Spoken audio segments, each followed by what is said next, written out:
नमस्कार, आप देख रहे हैं एनपी न्यूज और मैं हूं आपके साथ योगेश पांडे। स्वागत है आपका उत्तराखंड के महासंग्राम में। राजनीति में बयानबाजी होना, एक दूसरे की मुखालफत करना चलता रहता है। आरोप प्रत्यारोप का दौर भी चलता रहता है, लेकिन किसी के ऊपर अनर्गल बयानबाजी करना कहीं ना कहीं राजनीति की गिरती हुई गरिमा को दर्शाता है।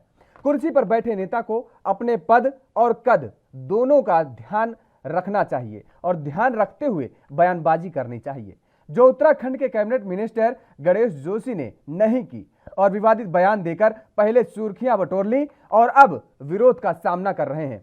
बता दें कि उत्तराखंड के मंत्री गणेश जोशी ने एक कार्यक्रम में शिरकत करते हुए कांग्रेस पर जमकर निशाना साधा और इस दौरान गणेश जोशी का एक विवादित बयान भी सामने आया। वो राहुल गांधी और सोनिया गांधी पर तंज कसते दिखाई दे रहे थे। उन्होंने कांग्रेस के पूर्व राष्ट्रीय अध्यक्ष राहुल गांधी को पप्पू और वर्तमान कार्यकारी राष्ट्रीय अध्यक्ष सोनिया गांधी को बबली तक कह डाला। इतना ही नहीं, उन्होंने कांग्रेस को डूबता हुआ जहाज भी बताया।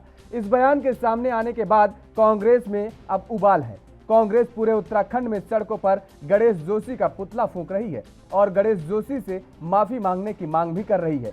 वहीं बीजेपी का कहना है कि हमारे नेता ने कोई गलत बयान नहीं दिया, पप्पू और बबली नाम रखे जाते हैं, सम्मानजनक नाम है, तो इसमें किसी को कोई आपत्ति नहीं होनी चाहिए।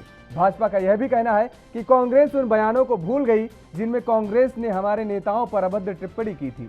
बीजेपी के मुताबिक कांग्रेस को पहले अपने गिरेबान में झांकना चाहिए और उसके बाद विरोध प्रदर्शन करना चाहिए। हमारे नेता ने किसी को गाली नहीं दी। वहीं चुनाव परिणाम आने के बाद लगातार हार का दोष कांग्रेसी नेता अपने ही नेताओं पर मढ़ रहे हैं और हरीश रावत पर भी कई बार आरोप लग चुके हैं। हरीश रावत की गलत नीतियों के कारण कांग्रेस के प्रदेश में हार हुई और इस बारे में हरीश रावत का कहना है कि मैं पार्टी के लिए जीत नहीं ला पाया, लिहाजा मेरे ऊपर उंगली उठना और मुझसे सवाल पूछे जाना स्वाभाविक है, क्योंकि सवाल उसी से पूछा जाता है जिससे उम्मीद बंधी होती है। वहीं हरीश रावत का कहना है कि धामी सामने अपने कांग्रेस के प्रत्याशी को खड़ा करके उसे जीतना हमारे लिए एक अवसर होगा और इसे हम कांग्रेस के लिए अवसर समझेंगे और अपने प्रत्याशियों को मेहनत करके जिताएंगे भी। यानी कांग्रेस सीएम धामी के सामने अपने प्रत्याशी को उतारकर उसे जिताना एक अवसर मान रही है। लेकिन सवाल यह उठता है कि कहीं ऐसा ना हो कि कांग्रेस का विधायक ही धामी के लिए सीट खाली कर दे, क्योंकि सूबे में इस बात की चर्चा है और धारचूला से कांग्रेस विधायक साफ कह चुके हैं कि अगर जनता कहेगी तो वो सीएम धामी को अपनी सीट से चुनाव लड़ाना चाहेंगे। अब देखने वाली बात यह होगी कि कांग्रेस होने वाले उपचुनाव में कितनी मेहनत करती है और किसे अपना प्रत्याशी घोषित करती है और इस चुनौती को कैसे आसान बनाती है। प्रदर्शन कर रही है, क्या कहना चाहेंगे आप? मुझे ताज्जुब हो रहा है, कांग्रेस के नेता अपनी अमर्यादित भाषाओं को भूल जाते हैं। क्या क्या कहा मेरे मुख्यमंत्री के बारे में, क्या क्या कहा मेरे प्रधानमंत्री के बारे में, क्या क्या कहा गृह मंत्री के बारे में। मसान लग जाएगा, ठग आ गए, ये आ गए। आज आपको दिक्कत होने लगी। बंटी बबली तो सामान्य नाम है, क्या कह दिया? कोई पप्पू कहे, कोई बंटी कहे, कोई बबलू कहे, ये सामान्य नाम होते हैं। ये प्रदेश में इन नामों को लिया जाता है। लोग अपने बच्चों का नाम प्यार से रखते हैं। हमने कोई चोर, फ्रॉड ये कुछ तो नहीं कहा ना हमारे नेताजी ने। अब क्या कहा है मेरी ये जानकारी भी नहीं है, लेकिन बात यह है कि कांग्रेस को अगर इस बात से तकलीफ हो रही है तो कांग्रेस को सबसे पहले ये सोचना चाहिए कि वो अपने आप शब्दों की मर्यादा को समझे, हमारे नेताओं के बारे में सोच समझ के टिप्पणी करे। ये नहीं चलेगा कि आपका जो मन आए हमारे नेताओं के बारे में बोलो और जब आपके बारे में बोला जाए, गांधी परिवार के बारे में जरा सा बोल दिया जाए तो आप फड़फड़ा जाओ। तो ये बोलने से पहले कांग्रेस को अपने गिरेबान में झांकना पड़ेगा। और मुझे लगता है कि इसमें कोई शक नहीं है कि हम देवभूमि उत्तराखंड में रहने वाले लोग हैं, हम मर्यादित लोग हैं। कांग्रेस अपने कल्चर को संभाले, हमारे लोग बहुत समझदार हैं। कांग्रेस की तरफ से अगर गंदगी नहीं आएगी तो हमारे नेताओं की तरफ से कोई बात उसके विपक्ष में नहीं जाएगी। देखिए, कांग्रेस एक डूबता हुआ जहाज है और कांग्रेस को समाप्त करने के लिए किसी की जरूरत नहीं है। कांग्रेस का पप्पू और कांग्रेस की बबली दोनों बहुत हैं। जब तक ये कांग्रेस में रहेंगे कांग्रेस समाप्त होती रहेगी। जहां जहां ये जाते हैं कांग्रेस समाप्त होती है। और यही नहीं, आप उत्तराखंड के अंदर देखिए, जैसे ही 1 महीने के बाद तो उन्होंने नेता प्रतिपक्ष की घोषणा करी, अध्यक्ष की घोषणा करी, तो उसके बाद से इस्तीफों का दौर चल रहा है। कल खुलेआम उनके एक विधायक कहता है कि मैं पुष्कर सिंह धामी जी के लिए सीट छोड़ दूंगा, मैं नया दल बना दूंगा। तो कांग्रेस समाप्त हो रही है। भारतीय जनता पार्टी का परिवार बढ़ता जा रहा है, क्योंकि लोगों का विश्वास है कि भारतीय जनता पार्टी जो कहती है उसे करती है। जो लोग वहां से आए थे, अगर उनको सम्मान दिया, भारतीय जनता पार्टी ने दिया, सिर्फ इसलिए यूज नहीं किया कि उस समय उन्होंने सरकार बनानी थी। आज वहां से आए हुए लोग हमारी सरकार में मंत्री हैं, तो इसलिए लोग भारतीय जनता पार्टी से जुड़ते हैं, क्योंकि आज देश का सबसे बड़ा नहीं, विश्व का सबसे बड़ा नेता नरेंद्र मोदी हमारी पार्टी का नेता है। अमित शाह जी जैसे हमारे नेता हैं, नड्डा जी जैसे हमारे नेता हैं, और यहाँ की समान पुष्कर सिंह धामी जैसे युवा ने संभाली है, जिसने 6 महीने के अंदर एक संदेश दिया है, जिसका प्रतिबंध है कि आज 47 सीटें भारतीय जनता पार्टी की यहाँ पर आई हैं। इसीलिए आज लोग कांग्रेस छोड़कर भाजपा की ओर आ रहे हैं। मुझको देखते हैं लोग, और मैं पार्टी के लिए जीत नहीं ला पाया, तो मुझ पर हमला नहीं करेंगे तो किस पर हमला करेंगे, किससे पूछेंगे सवाल? तो स्वाभाविक है, पूछा तो उसी से सवाल जाता है जैसे उम्मीदें होती। सर, सबके लिए दुश्मन आप ही तो क्यों बने? हरीश रावत जी क्यों बने सबके लिए दुश्मन? मैं नहीं समझता कोई मुझे दुश्मन समझ रहा है, लेकिन यदि कोई है तो मैं समझता हूँ आप जैसे मित्र उसको सही राय दे। तो अब बदजुबानी का दौर एक बार फिर से शुरू हो गया है उत्तराखंड में, और लगातार कांग्रेस इसका विरोध कर रही है। बंटी, बबली और पप्पू कहने पर कांग्रेस ये कह रही है कि भारतीय जनता पार्टी की तरफ से बदजुबानी जो की गई है उसके लिए भारतीय जनता पार्टी के नेता को माफ़ी मांगनी चाहिए, लेकिन भारतीय जनता पार्टी के शीर्ष नेतृत्व को और भारतीय जनता पार्टी के नेताओं को ये नहीं लगता कि उनके नेता की तरफ से ये कोई अभद्र टिप्पणी है। इसी मुद्दे पर आज चर्चा करेंगे। हमारे साथ कुछ मेहमान मौजूद है, आपका तारुफ करा देते हैं। सत्यवीर चौहान जी हैं, भारतीय जनता पार्टी के प्रवक्ता हैं। सत्यवीर जी, आपका बहुत बहुत स्वागत है। सूरज सिंह नेगी जी हैं, कांग्रेस के प्रवक्ता हैं। सूरज सिंह जी, आपका भी बहुत बहुत स्वागत है। और हेमा भंडारी जी हैं, आम आदमी पार्टी की प्रदेश उपाध्यक्ष हैं। हेमा भंडारी जी, आपका भी बहुत बहुत स्वागत है। सत्यवीर चौहान जी, आपको किसी तरह से नहीं लगता कि पप्पू और बबली ये अमर्यादित भाषा है? नहीं, पहले तो सबसे पहले आप जान लेते हैं, आपके हो सकता है कि आपके नेताओं की आपकी राय अलग अलग हो, आप इस बात को मानते हैं कि नहीं ये अमर्यादित और गरिमा को तार कर देने वाली मतलब भाषा है? पहले आप ये बताइए। भाषा नहीं है। हाँ। मैं इसको आपको सिलसिलेवार बताऊंगा, अगर आप थोड़ा सा मुझे समय देंगे। आप ये बताइए कि आदरणीय सोनिया गांधी जी का असलियत नाम क्या है?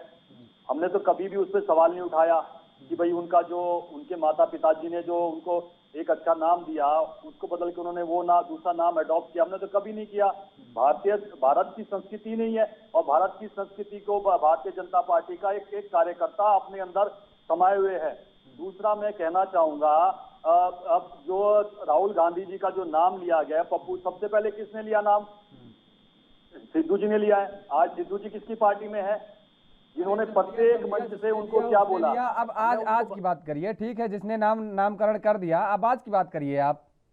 हमारे द्वारा तोड़ना लिया गया वो नाम, हमारे द्वारा तो तब नाम लिया गया जब उनके नेताओं द्वारा लिया गया। दूसरा मैं एक और उदाहरण देना चाहूंगा आपको, ये जो कुमार विश्वास जी है, राजस्थान में सरकार किसकी है? अशोक गहलोत जी की। अशोक गहलोत जी की सरकार में संवैधानिक पद पर कौन है?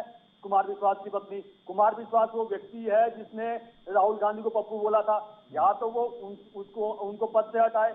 और दूसरा मैं कहना चाहूंगा, ये अगर बबली तो कोई ऐसा, मैंने आपको बता ही दिया, कोई ऐसा नाम नहीं है। सोनिया गांधी का नाम रखा, हमें कोई आपत्ति नहीं है। अगर एक रुक जाइए, बहुत सारे ऐसे नाम है, ऐसा नहीं है बबली नहीं है, ये नहीं है। देखिए, एक जब उपाधि किसी को दे दी जाती है ना, नाम से दिक्कत नहीं होती। वास्तव में ये सच कह रहे हैं, पप्पू बहुत सारे नाम होते हैं, बबली भी बहुत सारे लोगों के नाम होते हैं, लेकिन अब पप्पू किस नजरिए से उन्हें कहा जाता है ये आप, मुझे लगता है कि समझाने की आपको जरूरत नहीं है, ना मुझे समझाने की जरूरत है।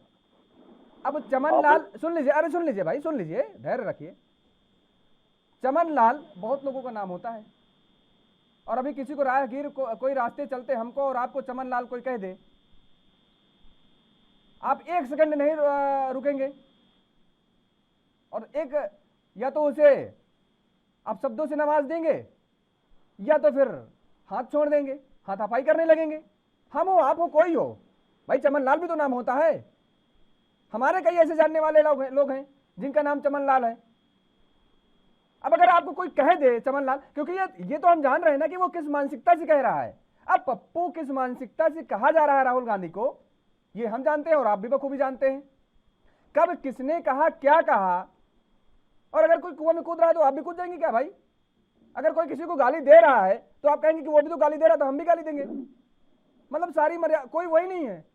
कि मतलब क्या बताना चाह रहे हैं आप, क्या बोलना चाह रहे हैं, वो समझाइए दर्शकों को। योगेश जी, पहले तो मैं कहना चाहूंगा ये चर्चा का विषय ही नहीं है, और दूसरा इस लहजे में नहीं, चर्चा का विषय क्यों नहीं है भाई? आप अभद्र भाषा बोलेंगे, धोबी का कुत्ता घर घर का न घाट का, भूल गए क्या? किसने कहा? मेरे को सुन लीजिए ना पहले पूरा। अब आप सुनोगे नहीं तो फिर मैं नहीं, आप बोलिए, आपको मौका देंगे, ऐसा नहीं सुनेंगे आप सुनने के लिए बुलाए हैं। अरे महाराज, सुनने के लिए बुलाए हैं, हम भी सुनेंगे, दर्शक भी सुनेंगे, सब लोग सुनेंगे आपकी बात। आप मेरी बात सुनिए ना, मैं बताने वाला हूं। ठीक है सत्यवीर जी, सुनेंगे आपकी बात, लेकिन यहाँ पर आपको रोकेंगे। दरअसल एक बड़ी खबर आ रही है इस वक्त की, पंजाब से इस वक्त की बड़ी खबर आ रही है। दर्शकों को बता दें कि पंजाब में एक बार फिर से प्रशासनिक फेरबदल हुआ है। ये बड़ा प्रशासनिक फेरबदल माना जा रहा है। 32 IAS अधिकारियों का तबादला हुआ है। पंजाब सरकार ने ये बड़ा फेरबदल किया है। भगवंत मान सरकार ने आदेश जारी किए हैं। 32 IAS अफसरों को इधर से उधर किया है, तबादला किया गया है। ये बड़ा फैसला माना जा रहा है, बड़ा कदम माना जा रहा है भगवंत मान सिंह का। पंजाब में एक बार फिर से प्रशासनिक फेरबदल देखने को मिला है। लगातार पंजाब सरकार भ्रष्टाचार मुक्त की तरफ अग्रसर नजर आ रही है, और पंजाब सरकार का ये मोटो है कि किस तरीके से पंजाब के अधिकारियों को सुशासन के मार्ग पर लाने का प्रयास किया जाए और किस तरीके से पंजाब को विकास के पथ पर अग्रसर किया जाएगा। उसी पथ पर कौन सा अधिकारी किस सीट पर सुटेबल बैठता है, उसको लेकर लगातार कार्रवाई जारी है, लगातार कदम उठाए जा रहे हैं। और इसी कड़ी में एक बार फिर से भगवंत मान सरकार ने यह बड़ा कदम उठाया और 32 IAS अफसरों का तबादला किया है। 32 IAS अफसरों को पंजाब में इधर से उधर किया गया है। पंजाब सरकार लगातार एक्शन मोड में नजर आ रही है, और इसी कड़ी में यह बड़ा फेरबदल माना जा रहा है।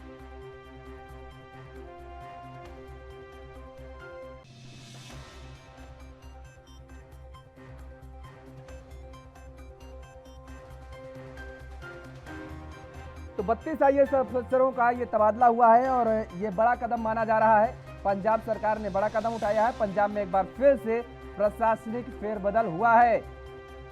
तबादला एक्सप्रेस फिर से पंजाब में देखने को मिली। 32 IAS अफसरों को इधर से उधर किया गया। भगवंत मान सरकार के आदेश पर ये 32 IAS अधिकारियों का तबादला किया गया है और इधर से उधर किए गए हैं ये 32 IAS अफसर। तो पंजाब में एक बार फिर से प्रशासनिक फेरबदल, और ये फेरबदल बड़ा फेरबदल माना जा रहा है और महत्वपूर्ण फेरबदल माना जा रहा है पंजाब सरकार की तरफ से।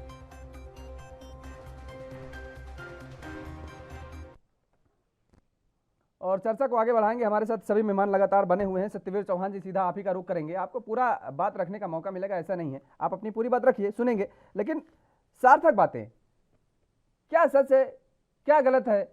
अब पार्टी में है, ठीक है, पार्टी का पक्ष रखेंगे, लेकिन मानवता, हमारा धर्म क्या कह रहा है, क्या वास्तव में ये अशोभनीय भाषाओं का इस्तेमाल करना है? मतलब ये थोड़ा सा सोचिए, आप खुद सोचिए जहन के अंदर।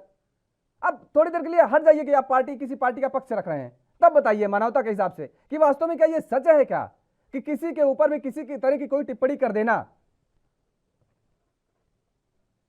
पे जा रहे हो ये बता दीजिए, इससे किसके मानवता का हनन हुआ है। दूसरा, मैं आपको सिलसिलेवार बताना चाहूंगा कि सोनिया गांधी जी ने 2007 के चुनाव में जब गुजरात में गई थी, मोदी जी को बोला था मौत का सौदागर। आप ये शब्द, जब इन शब्दों का प्रयोग होता है तब मीडिया के बंधु नहीं बोलते कि ये शब्द भूल जाते। मेरा सुन लीजिए पहले पूरा, तब आप लोग ये भूल जाते हो। उस समय क्या हुआ, गुजरात के चुनाव में 182 सीटों में से 117 सीटें हम जीत के लाए, कांग्रेस 59 पे रह गई। उसके बाद आज आप 2014 के चुनाव में क्या बोला गया, मोदी जी को जहर की खेती करते हैं सोनिया गांधी ने। अश्विन क्या हुआ कि 282 सीटें हमें मिली और 44 सीटें कांग्रेस रह गई। उसके बाद आप आ जाओ इनके राहुल गांधी जी पे, जिनको कि कुमार विश्वास जी ने और क्या बोलते हैं सिद्धू जी ने पप्पू बोला, हमने नहीं कभी उनको पप्पू बोला। तो उनका उसके बाद उन्होंने क्या बोला, खून की दलाली। और आप इन्हीं पार्टी के कांग्रेस के नेता मणिशंकर आयर क्या बोलते थे मोदी जी के लिए, चाय वाला और नीच व्यक्ति बोलते हैं। फिर इन्हीं को उठा लीजिए, नवजोत सिद्ध इनके पार्टी के हैं, मोदी जी के लिए टिप्पणी करते हैं। उस पर कभी मीडिया ने नहीं बोला कि भाई मोदी जी उस औरत की तरह है जो रोटियां कम बेलती है और चूड़ियां ज्यादा खनखनाती है। फिर आ जाइए आप संजय निरुपम में, संजय निरुपम क्या बोलते हैं, उनकी मोदी जी की तुलना किससे करते हैं, औरंगजेब से करते हैं। फिर राहुल गांधी जी को 2019 के चुनाव में लिया, फिर क्या बोलते हैं, चौकीदार चोर है। तो आप ये बताइए कि हमने तो व्यक्तियों के वो नाम लिए हैं जो समाज में लोग अपने बच्चों के नाम रखते हैं, हमने तो कोई ऐसा नाम नहीं बोला है।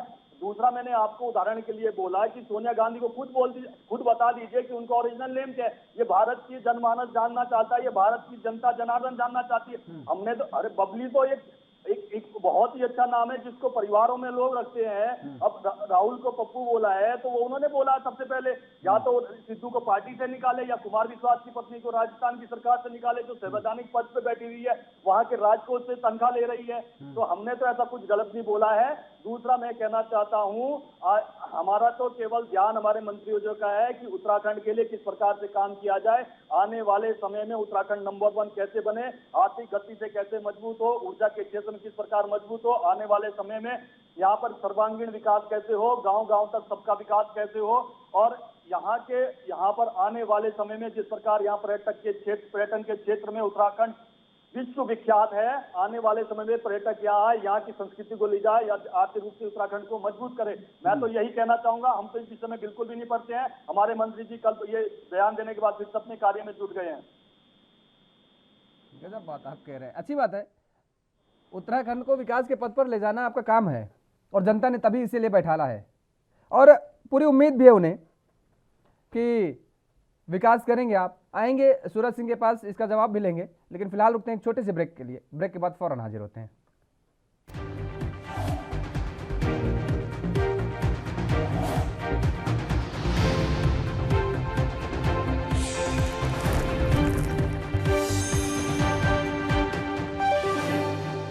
ब्रेक के बाद एक बार फिर आप सभी का स्वागत है और हमारे साथ सभी मेहमान लगातार बने हुए हैं। चर्चा को आगे बढ़ाएंगे और सीधा रुख करेंगे सूरज सिंह जी का।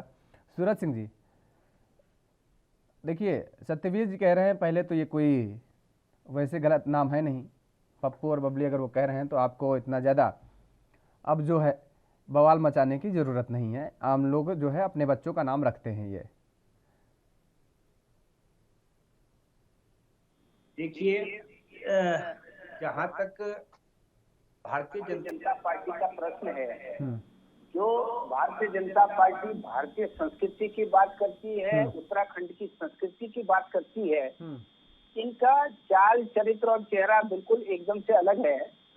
ये बातें कुछ करते हैं और इनके कर्म जो है कुछ और हैं। जिस प्रकार से माननीय मंत्री जी एक जो देश की सबसे पुरानी पार्टी है और प्रमुख विपक्षी दल है, वो चाहे केंद्र में हो चाहे वो उत्तराखंड में हो, और जिस पार्टी का इतिहास आजादी का इतिहास रहा है, संघर्षों का इतिहास रहा है, देश के आजाद कराने से लेकर और अब तक जो देश के पुनर्निर्माण में जिस पार्टी का योगदान रहा है, उस पार्टी के राष्ट्रीय अध्यक्षा को और उसके पूर्व राष्ट्रीय अध्यक्ष को और एक सांसद के प्रति जिस प्रकार से शब्दावली का प्रयोग करते हैं, निश्चित तौर पर ये शब्दावली भारतीय जनता पार्टी के नेताओं को मुबारक हो। और अगर इनकी यही संस्कृति है, उत्तराखंड देवभूमि की हमारी यही संस्कृति है, तो इस संस्कृति के लिए भारतीय जनता पार्टी को जो है इनको ही मुबारक हो ये संस्कृति। जहां तक आपने जिस प्रकार से कहा कि आपने इन नेताओं को, भारतीय जनता पार्टी के प्रवक्ता को भी कहा कि अगर आपको चलते हुए हम जो है चमन लाल कह दें कि हाँ भाई चमन लाल क्या हाल है, तो मतलब इनको भी एक अजीब सा लगेगा। और जिस प्रकार से आपने इनको बताया भी, परंतु ये लोग इतने बेशर्म लोग हैं, संस्कृति के नाम पर, धर्म के नाम पर जिस प्रकार से वाहियात हरकतें ये करते हैं, वो शर्मसार करने वाली है। किसी भी स्थिति में ये जिस प्रकार से मंत्री जी का बयान है, उसको सही नहीं ठहराया जाता, संस्कृति के अनुकूल नहीं ठहराया जा सकता। और ये कह रहे हैं हमने बयान दे दिया, उसके बाद गाली दे दी, उसके बाद हम अपने काम पे लग गए। अरे भैया, गाली दे क्यों रहे हो? क्या जरूरत पड़ी है तुमको इस प्रकार की गाली देने की? और जिस प्रकार से देश के गृह मंत्री आकर के और चुनाव में एक पूर्व मुख्यमंत्री के लिए, कांग्रेस के वरिष्ठ नेता के लिए, अरे कम से कम उम्र का तो ख्याल कर देते कि उनकी उम्र तुमसे कितनी ज्यादा है, और जितनी आपकी उम्र है उससे ज्यादा उनका संसदीय अनुभव है, राजनीतिक अनुभव है। तो ऐसे व्यक्ति को आप कह रहे हैं कि धोबी का कुत्ता घर का ना घाट का, ये कौन सी शब्दावली है? तो निश्चित तौर पर इस प्रकार की शब्दावलियों से बचा जाना चाहिए। और अगर भारतीय जनता पार्टी कहती है कि ये शब्दावली बिल्कुल ठीक है, तो फिर अब आप देख सकते हैं कि एक सत्ताधारी दल को जो सांस्कृतिक विरासत की बात करते हैं, धार्मिक विरासत की बात करते हैं और भारतीय परंपराओं की बात करते हैं, उस प्रकार के जो लोग हैं वो जब इस शब्दावली का प्रयोग कर रहे हैं तो निश्चित तौर से हम देख रहे हैं कि देश किस दिशा में जा रहा है। अच्छा ठीक है, ये तो उनको मुबारक हो गई आपने कहा। अब आप अपने मुबारकबाद जो है कैसे बचा पाएंगे खुद को एक दूसरे नेताओं को देने, क्योंकि मुबारक तो देते नहीं आपके नेता एक दूसरे को, एक दूसरे को जो है जलील करने का ज़्यादा काम करते हैं। दूसरी बात यह है कि अब उपचुनाव में जिस तरीके से तो जोड़ तोड़ की राजनीति देखी जा रही है, कांग्रेस के विधायक भी ये कह रहे हैं कि अगर जनता कहती है तो वो मुख्यमंत्री के लिए अपनी कुर्सी छोड़ने के लिए तैयार हैं। और कांग्रेस इस बात का दावा कर रही है कि जहां से भी मुख्यमंत्री धामी चुनाव लड़ेंगे, कांग्रेस वहां से मजबूती के साथ चुनाव लड़ेगी और कांग्रेस को ये एक मौका होगा और इस मौके को कांग्रेस गंवाना नहीं चाहेगी। कैसे इस मौके को आप भुना पाएंगे और कैसे इस आत्मसम्मान को बचा पाएंगे? आत्मसम्मान ही होगा कांग्रेस के लिए दूसरा मौका, क्योंकि आप ही ये कह रहे हैं कि दूसरा मौका हमारे लिए होगा। आप सत्ता तो गंवा चुके हैं, लेकिन अगर मुख्यमंत्री की कुर्सी पर पुष्कर सिंह धामी विराजमान हो गए हैं तो अब आप ये कह रहे हैं कि उनको हराना फिर से ये दूसरा एक मौका हमें मिलेगा, तो इस मौके को कैसे भुनाएंगे आप? निश्चित तौर पर देखिए, हम प्रदेश में प्रमुख विपक्षी दल हैं और प्रमुख विपक्षी दल जो है भारतीय जनता पार्टी को बाकोवर नहीं देगा, क्योंकि भारतीय जनता पार्टी ने एक हारे हुए कमांडर को तुम्हारे से सत्ता में बिठाया है। जो जनता ने जिन कमांडर को, भारतीय जनता पार्टी के कमांडर को नेग्लेक्ट कर दिया, नकार दिया, उसको आपने मुख्यमंत्री की कुर्सी दे दी, तो निश्चित तौर पर ये एक कसम से समझिए कि जनादेश का अपमान है। तो इसलिए कांग्रेस पार्टी पूरी मजबूती के साथ जहां से भी मुख्यमंत्री जी चुनाव लड़ेंगे, मजबूती के साथ में विरोध करने का काम करेंगे, अपना कैंडिडेट उतारेंगे और पूरी ताकत के साथ जो है चुनाव लड़ने का काम करेंगे। आप लोग ये शब्द लाते कहां से हैं? मैं तो खोज ही नहीं पाता, मुझे कोई ऐसे डिक्शनरी मिली नहीं कि आप लोग अपने हिसाब से नए नए शब्दों की पर्यायवाची निकाल लेते हैं। मैं किसी एक नेता को नहीं कह रहा हूं, आ रहा हूं सत्यवीर जी आपके पास आ रहा हूं। एक कमेंट हेमा भंडारी जी का भी लेंगे, उसके बाद आएंगे आपके पास, उसके बाद आपकी अपनी बात रखिएगा। आप हारे हुए नेता को बता दिए कि कमांडर नहीं जनता पसंद करेगी और कमांडर बना दिया गया, सेनापति उसका बना दिया गया, लीड कर रहा है। अरे भाई, ये पहली बार उत्तराखंड में हुआ है क्या? नेता चुनाव नहीं लड़ते, उनको मुख्यमंत्री बना दिया जाता है। पश्चिम बंगाल में जब ममता बनर्जी हार गई, वहां पर दोबारा उपचुनाव नहीं हुआ क्या? आपने इतना पुरजोर विरोध तो वहां नहीं किया, ठीक है, आवाज निकली, लेकिन तभी जुबान से आवाज निकली कांग्रेस की। वहां तो केवल एक मोटो था कि भारतीय जनता पार्टी को किसी भी तरीके से नीचा दिखाना, भारतीय जनता पार्टी को सफल नहीं होने देना। मतलब अपने हिसाब से जो सुटेबल हो वो एक नया शब्द लेकर के आप आइए और रख दीजिए, जनता को बेवकूफ बनाइए। जनता सब जानती है और अपने हिसाब से नतीजे भी दे देती है। ऐसा नहीं है कि भारतीय जनता पार्टी कोई अमृत का घूंट पी करके आई है।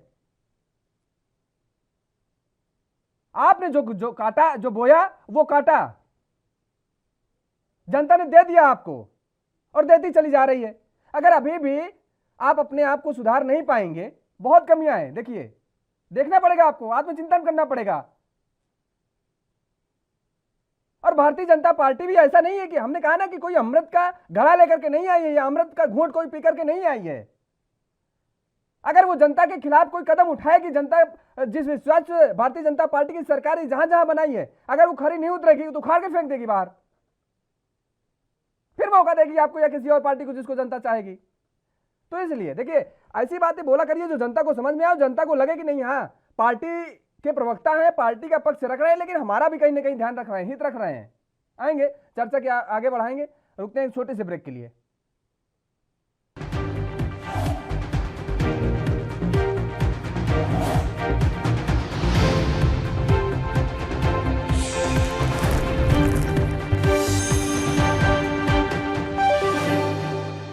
ब्रेक के बाद एक बार फिर आप सभी का स्वागत है और चर्चा को आगे बढ़ाएंगे। हमारे साथ सभी मेहमान लगातार बने हुए हैं।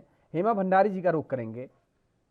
हेमा जी, देखिए, उत्तराखंड में जिस तरीके से जो बयानबाजी हो रही है, भारतीय जनता पार्टी कह रही है कि कोई गलत बयानबाजी नहीं हुई, कांग्रेस कह रही है कि भारतीय जनता पार्टी के नेता को माफी मांगनी चाहिए, बयानबाजी की है। अब उत्तराखंड में पूर्ण बहुमत की सरकार बन गई भारतीय जनता पार्टी की। आप विकास के काम करिए, आप ये पप्पू गप्पू और क्या क्या नाम ले रहे हैं। अरे क्या मतलब है भाई आपसे? आप सीधे नाम ले लीजिए, सीधे नाम लेने में कोई दिक्कत हो रही है आपको? आप जनता के विकास की बात करिए कि हम ये काम करने जा रहे हैं, जनता को इस काम से हित होगा, इतने इतने जनता प्रभावित होगी और इतनी लाभान्वित होगी। आम आदमी पार्टी इन सारे जो घटनाक्रम है, राजनीति के घटनाक्रम को किस नजरिए से देख रही है उत्तराखंड में?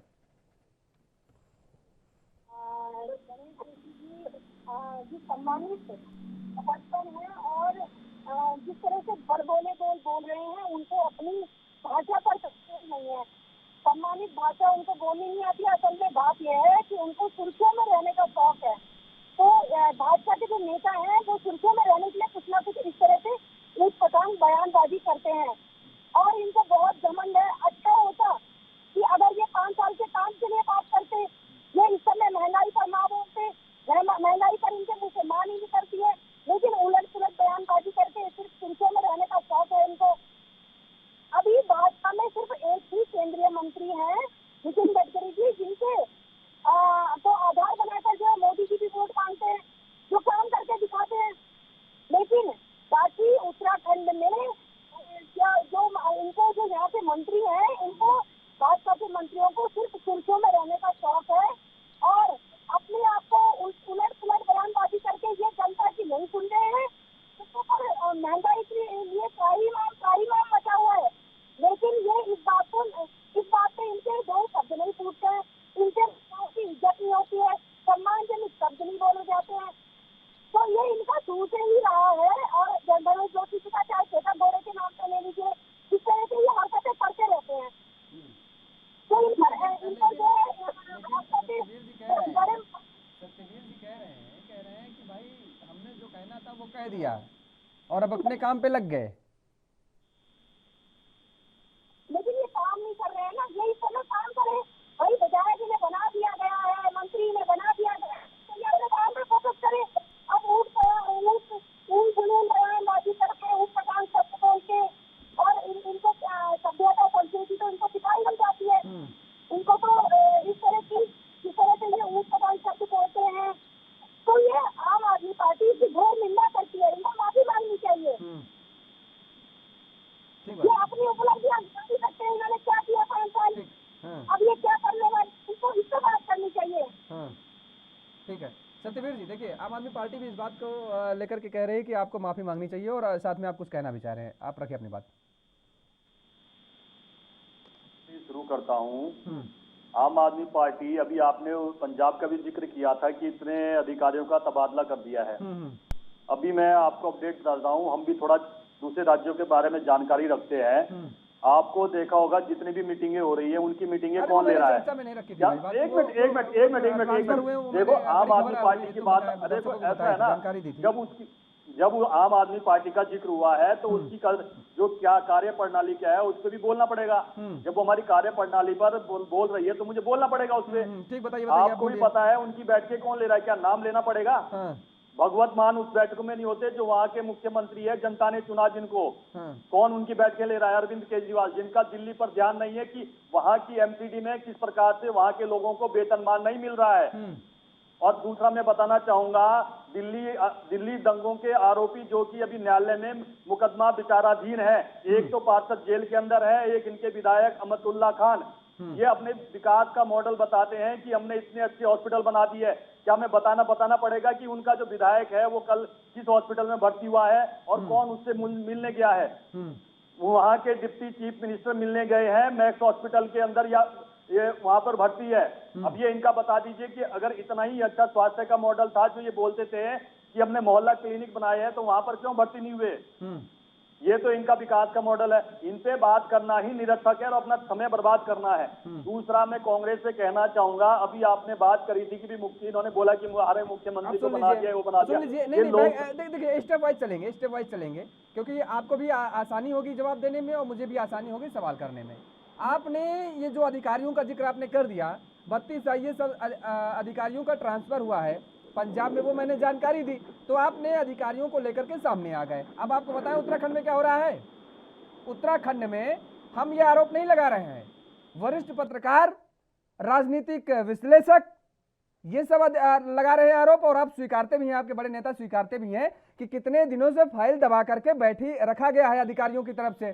ट्रांसफर मुख्यमंत्री ने कर दिए थे चुनाव के पहले और आज तक वो ट्रांसफर हो नहीं पाए। दूसरी बड़ी बात सुन लीजिए, आपको अपडेट दे दे, 46 अधिकारी कृषि विभाग के, एक दो नहीं 46 अधिकारी, और ये कमोवेश हर विभाग में है। कृषि विभाग का जो उदाहरण देने जा रहा हूं, 46 ऐसे अधिकारी हैं जिनको अटैचमेंट किया गया है विभाग में। क्यों? क्योंकि उनको मन मुताबिक जगह की पोस्टिंग चाह रहे थे, उनको पोस्टिंग नहीं दी गई। और 19 अधिकारी ऐसे हैं, इनमें 19 अधिकारी जो 2 साल से अटैचमेंट पर हैं। उत्तराखंड में अधिकारियों की कमी है क्या? अटैचमेंट पर आप भेज रहे हैं। ये तबादला उद्योग की जो फैक्ट्री लगा रखी है उत्तराखंड में, बैकडोर से किसका खेल चल रहा है, कौन कर रहा है भाई बताइए जरा। हम केवल उत्तराखंड, हर राज्यों का भी खाका दे देंगे, लेकिन अगर कोई ये सफाई दे ना कि हम दूध के धुले हैं, तो वो मेरे सामने मत दिया करिए, बाकी किसी के सामने दीजिए। इस प्रकार से आप जिस प्रकार से मैंने आम आदमी का पार्टी का बोला, उससे आपने एक वक्तव्य नहीं बोला। नहीं, मैंने क्या कहा? अरे सुन लीजिए भाई, मैं आपको जवाब देना, अरे आप इतना लंबा बोलते हो, उसके बाद जवाब नहीं लोगे तो डिबेट का मतलब क्या रह जाता है? अगर बड़ी बड़ी बातें आम आदमी पार्टी, सुन लीजिए, आम आदमी पार्टी की तरफ से बोली जाएगी ना, अभी दिल्ली का खाका रख दूंगा, रख दूंगा, ऐसा नहीं है। अरे जब मैं बोल रहा हूँ उसके बाद आप रख रहे हो, इतना अन्याय। भाई आप अधिकारियों का जिक्र कर, आप बताइए ना, उत्तराखंड की बहस हो रही है, उत्तराखंड पे हम चर्चा कर रहे हैं। आप जा रहे हैं पंजाब पे, आप जा रहे हैं राजस्थान पे। अरे मेरी बात तो सुनो, क्या आम आदमी पार्टी उत्तराखंड में क्या अस्तित्व है उसका? आप बता दीजिए जरा। एक भी उसका पार्षद है, एक भी प्रधान है उसका, एक भी जिला पंचायत अध्यक्ष है, एक भी प्रमुख है उसका, क्या एक भी वार्ड मेंबर है उसका, क्या एक भी उसका विधायक है? तो उसके जिस राज्य में हो रहा है कार्यप्रणाली वहीं दिखेगी ना, उत्तराखंड के अंदर तो ना उसकी कार्यप्रणाली दिखेगी, तो वहीं जाऊंगा ना। ये मेरा सवाल ले लीजिए, मेरा सवाल ले लीजिए, जवाब देता हूँ। 46 सुन लीजिए, 46 अधिकारियों को अटैचमेंट पर क्यों रखा गया? 19 ऐसे अधिकारी हैं कृषि विभाग में जो 2 साल से अटैचमेंट पर हैं, ये क्यों हो रहा है? जबकि सुन लीजिए मेरी बात, हमने हमेशा कहा है अपनी चर्चा में कि ये अधिकारी ही हैं जो सरकारों को गर्त तक पहुंचाने का काम करती हैं, पार्टियों को गर्त तक पहुंचाने का काम करती हैं।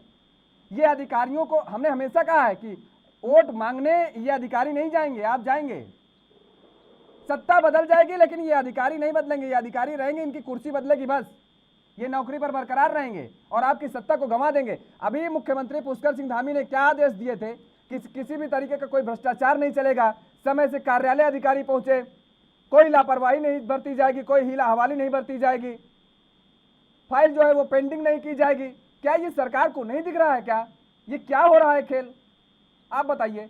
मैं सिलसिलेवार आपका उदाहरण देना चाहूंगा, चुनाव के समय से लेकर और अभी तक के समय में। जैसे ही आचार संहिता लगी उससे पहले मुख्यमंत्री जी ने बहुत सारे लोगों के ट्रांसफर किए थे, ये आपका वक्तव्य बिल्कुल सही है। मगर उन्होंने सोचा कि जिस प्रकार की उत्तराखंड की पिछले 22 सालों के इतिहास में स्थिति रही है कि यहाँ पर एक सरकार 5 साल रहती है, फिर दूसरी सरकार आती है, उन्होंने तो बिल्कुल तय करके बैठ गए थे। चाहे वोटिंग के समय के आप देख लो, उदाहरण उठा के देख लीजिए, मीडिया और समाचार पत्र के बंधुओं के साथ हम भी बैठते, उन्होंने जो वक्तव्य हमारे सामने रखे वो मैं आपके सामने भी चाहता हूं। उन्होंने ये कहा कि, और हमारे देखने में भी आया, उन्होंने ये तय कर लिया था कि ये सरकार तो जा रही है, आने वाली सरकार आएगी, उसके मन मुताबिक काम करेंगे और उसको हम अपने मन मुताबिक काम करने देंगे। आते ही हमारी सरकार ने जिस प्रकार से निर्णय लिए हैं वो सराहनीय निर्णय है। और आपका प्रश्न वाजिब है जो आपने बोला है कि अधिकारी अगर काम नहीं करते हैं तो हमारे पास जनता ने जनादेश दिया है और उस जनादेश का सम्मान करते हुए जो अधिकारी या कोई भी बाबू हो चाहे कोई सरकारी कर्मचारी हो, अगर वो जनता के हित में कार्य नहीं करेगा तो उसको घर बिठाने का कार्य भी करेंगे। और आने वाले समय में आपको जल्द से जल्द देखना पड़ेगा, 1 महीना भी सरकार को नहीं हुआ है, जिस प्रकार के निर्णय सरकार ने लिए हैं उसका यहाँ की जनता ने सम्मान किया है, चाहे बुजुर्गों की पेंशन बढ़ाने का कार्य हो, चाहे दिव्यांगों की पेंशन बढ़ाने का कार्य।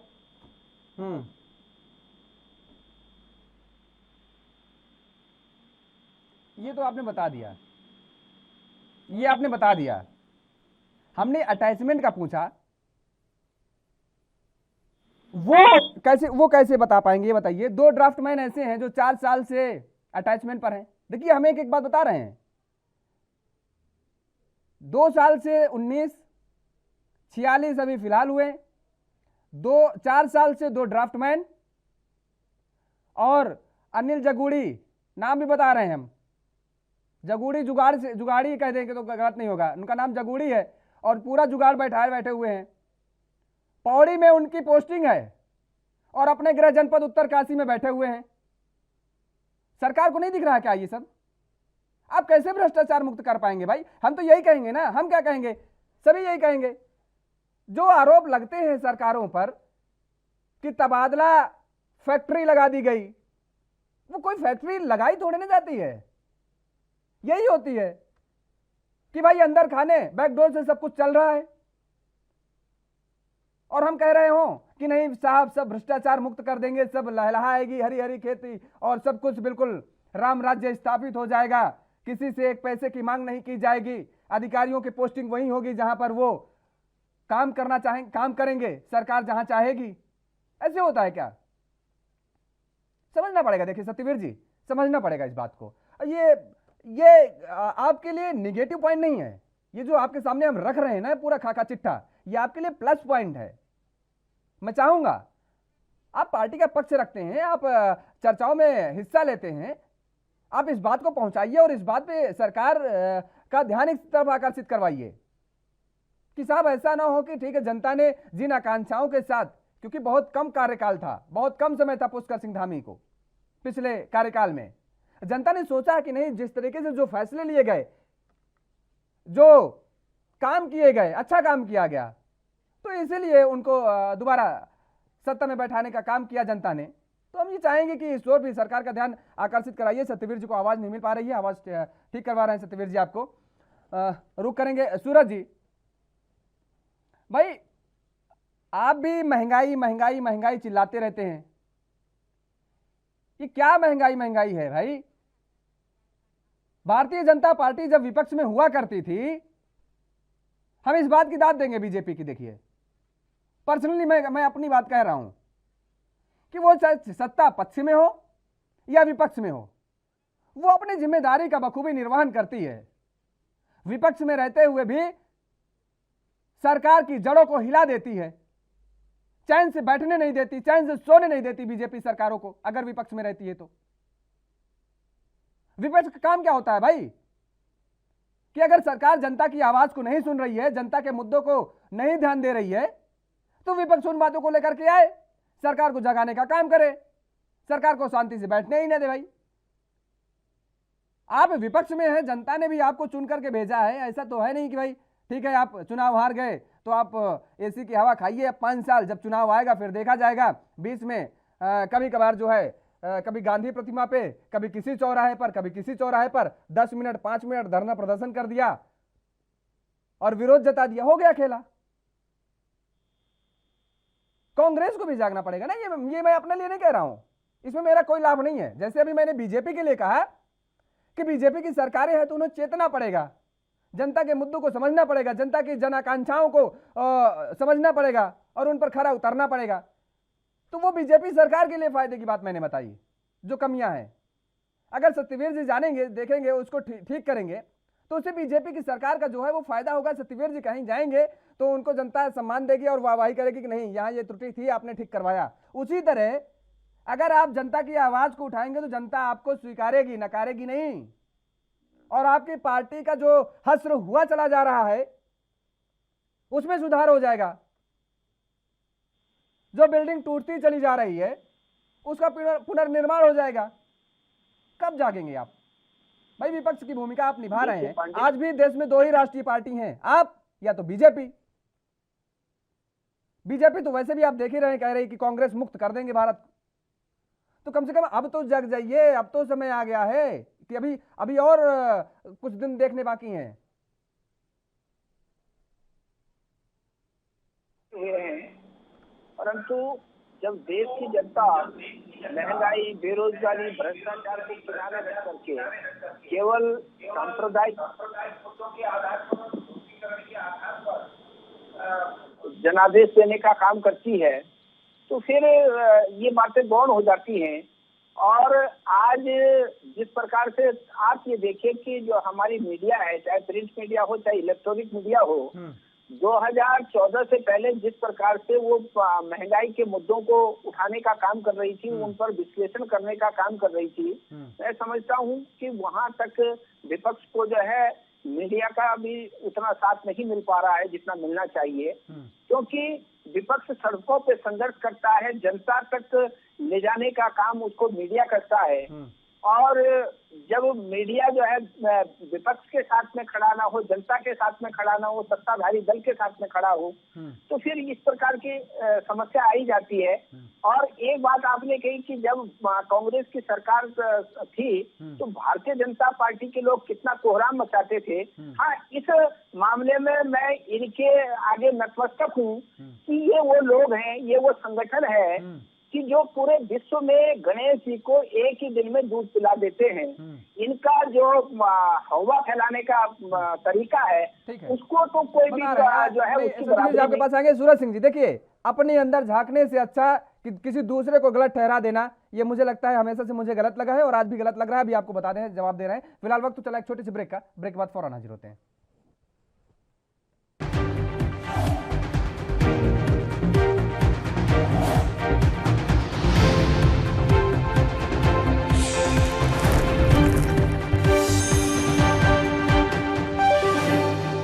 ब्रेक के बाद एक बार फिर आप सभी का स्वागत है और चर्चा को आगे बढ़ाएंगे।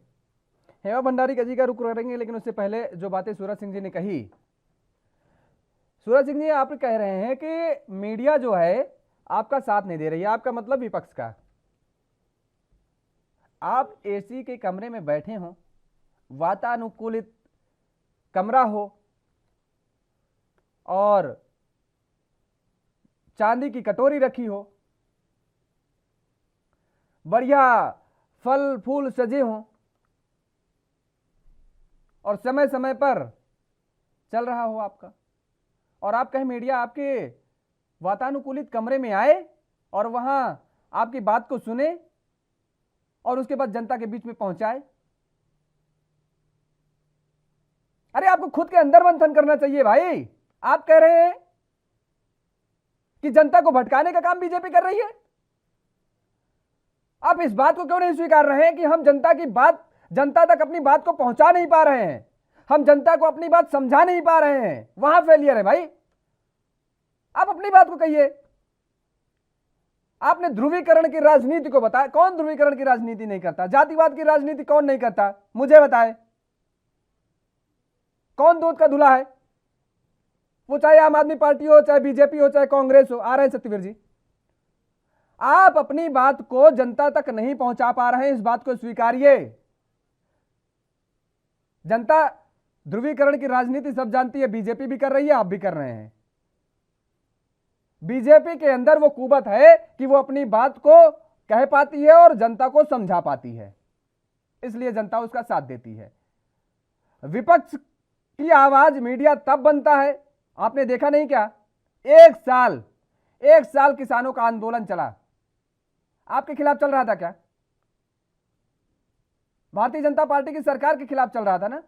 एक साल मीडिया ने पूरा कवरेज किया और पूरी कवरेज के साथ जो बातें थी, सच्चाई थी, वो सामने लाती रही मीडिया, दिखाती रही दर्शकों को। तो ये भी ध्यान रखना पड़ेगा कि मीडिया के किस प्रकार से किसानों को जो है खालिस्तानी। फिलहाल इस चर्चा में हमारे साथ सभी मेहमानों का जुड़ने के लिए बहुत बहुत शुक्रिया, और इस चर्चा में इतना ही। खबरों के लिए आप देखते रहिए ANB न्यूज़। नमस्कार।